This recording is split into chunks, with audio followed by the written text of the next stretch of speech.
Late in the afternoon, a small audience sits in folding chairs inside a local library meeting room. At the front of the room, a moderator opens a public discussion about a proposed neighborhood change. For a few moments, the room is quiet. People glance at one another, waiting to see who will speak first. Eventually, someone raises a hand and offers a short opinion. It is not particularly dramatic, just a brief comment about traffic and parking. But the moment the first opinion is voiced, something shifts. A second person responds, then another. Within minutes, the room fills with viewpoints, agreements, disagreements, and personal experiences. What began as a silent gathering gradually transforms into a space where speaking openly seems almost expected. Situations like this appear in many environments. A meeting begins with hesitation. Yet once a few people share their thoughts, others follow. The transition often feels natural, as though the environment itself encourages expression. Part of this pattern comes from repeated social signals. When someone openly expresses an opinion in a group setting, the act does more than communicate information. It also signals participation. Speaking becomes a visible way of showing presence within the group. In many social contexts, visible participation carries subtle advantages. When people contribute opinions, they appear attentive, engaged, and responsive to the topic being discussed. Silence, by contrast, can be ambiguous. It might indicate disagreement, uncertainty, or simply a preference to observe, but others in the room cannot easily tell which. Because silence leaves room for interpretation. Expressing an opinion often becomes the simpler social choice. Over time, this dynamic shapes expectations. In classrooms, meetings, panels, and discussions, people observe a consistent pattern.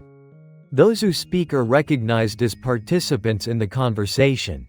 Even brief comments can serve this function. A short remark, a quick reaction, or a partial agreement all communicate involvement. This repeated pattern gradually encourages people to share their views more openly. There is also a practical shortcut in decision-making that supports this behavior.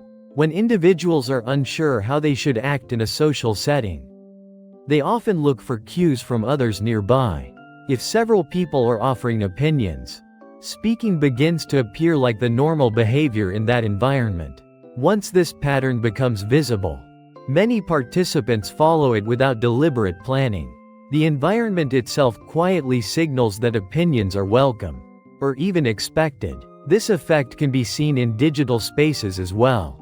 In comment sections, discussion forums, and group chats, users often encounter a long chain of reactions and responses. Each new comment becomes part of a visible sequence of opinions.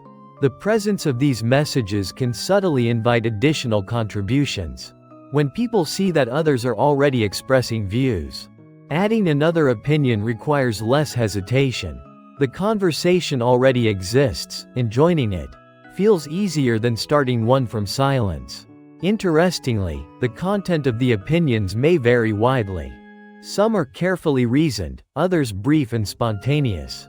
But the pattern of participation remains similar. People contribute not only to share information, but also to signal that they are present within the exchange. Over time, this creates a cultural expectation that opinions should be visible. In many social environments, individuals learn that expressing a viewpoint can help clarify their position, avoid misunderstandings, and establish a role within a discussion. Even when someone is uncertain about a topic, offering a tentative opinion can still serve this function. This does not necessarily mean that people feel strong convictions about every issue they discuss. Sometimes the act of speaking simply maintains the rhythm of the conversation itself. Group discussions, meetings, and online platforms often operate through this rhythm. One person speaks, another responds, and a third builds on the previous comment. The exchange continues not because every statement is essential, but because the interaction itself sustains the group's sense of engagement. In these environments, expressing an opinion becomes part of the social structure of conversation. The pattern also shifts depending on the setting. In smaller groups, a single voice can influence whether others speak at all. In larger audiences, multiple voices often appear quickly, forming a visible flow of viewpoints. Each context subtly shapes how comfortable people feel about sharing their thoughts. Over time, people begin to anticipate these patterns before they even enter the situation. In a meeting or discussion, many participants arrive already expecting that opinions will be exchanged. And once a few voices begin to fill the space, the expectation tends to reinforce itself. The conversation grows, not only through the ideas being shared, but through the simple act of participation that each comment represents. Seen this way, the encouragement to express opinions openly does not come from a single rule or instruction. It gradually forms through repeated interactions, visible participation, and the quiet signals people send to one another in conversation. In many everyday discussions, what looks like a collection of individual viewpoints may also be something else, a shared rhythm of interaction that invites people, one by one, to step into the conversation.